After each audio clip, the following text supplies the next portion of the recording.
प्रदेश सरकार ने बाहरी राज्यों की टैक्सी और टूरिज्म बसों पर टैक्स में बढ़ोतरी की है। इससे नाराज गुजरात और कोलकाता के ट्रैवल एजेंट पहले ही हिमाचल प्रदेश का बायकॉट कर चुके हैं और अब चंडीगढ़ पंजाब के टैक्सी ऑपरेटर्स ने भी हिमाचल न आने की बात कही है। टैक्सी ऑपरेटर्स का कहना है कि प्रदेश सरकार की ओर से टैक्स में भारी बढ़ोतरी की वजह से उन्हें नुकसान हो रहा है। इसकी वजह से वो हिमाचल प्रदेश पर्यटकों को घूमने के लिए नहीं ला रहे। वहीं नेता प्रतिपक्ष जयराम ठाकुर ने प्रदेश सरकार को बाहरी राज्यों के टैक्सी ऑपरेटर्स पर की गई टैक्स बढ़ोतरी को कम करने की हिदायत दी है। उन्होंने कहा कि प्रदेश की आर्थिकी को सुदृढ़ करने का अहम कारण पर्यटन कारोबार भी है। ऐसे में प्रदेश सरकार को इस दिशा में लाभकारी कदम उठाने चाहिए। वहीं नेता प्रतिपक्ष जयराम ठाकुर ने केंद्र शासित प्रदेश दिल्ली के मुख्यमंत्री अरविंद केजरीवाल पर ईडी द्वारा की जा रही जांच पर भी आप सरकार पर गहरा तंज कसा है।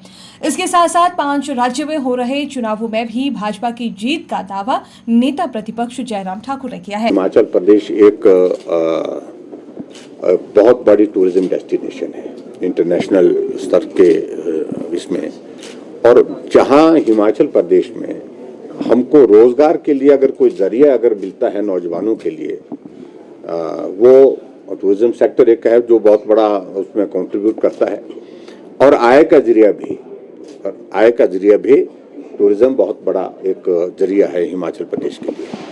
और उस सेक्टर में इस प्रकार की वो करना, जो खासतौर से जो गाड़ियों पर, बसों पर और दूसरी गाड़ियों पर जो टैक्सेस इम्पोज किए हैं, तो उसके कारण टूरिस्ट हिमाचल प्रदेश में आएगा नहीं। मैं कह रहा हूं कि मैं 3 दिन पहले जम्मू था, और जम्मू कश्मीर में हालात इस कदर के हैं कि पूरा भरा हुआ टूरिस्ट से। वो कारण है कि भाई ऐसी चीजें जब करेंगे आप, तो हिमाचल प्रदेश टूरिस्ट क्यों आएगा, और इससे टूरिज्म इंडस्ट्री जो है तबाह होगी।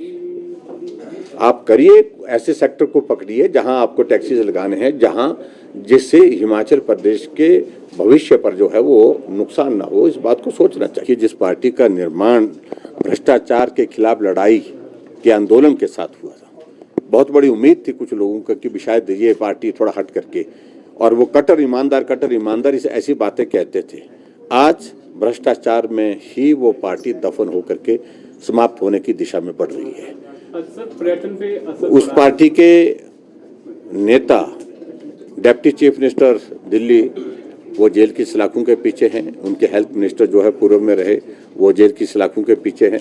आज मुख्यमंत्री से ईडी की जो है वो जांच के लिए उनको बुलाया गया है, और स्वाभाविक रूप से ईडी तभी बुलाती है जब कोई साक्ष्य उनके पास होते हैं। जब कुछ बातें ऐसी होती है, वो गंभीर प्रकृति की होती है, गंभीर नेचर की होती है, तो निश्चित रूप से ये बहुत दुर्भाग्यपूर्ण परिस्थिति है कि एक पार्टी का निर्माण भ्रष्टाचार के खिलाफ लड़ाई के लिए साथ होता है, और भ्रष्टाचार के इसमें दलदल में इस तरह से वो संलिप्त हो गई कि एक छोटे से कार्यकाल में ही वो भ्रष्टाचार की सारी सीमाएं तोड़ करके रह गई।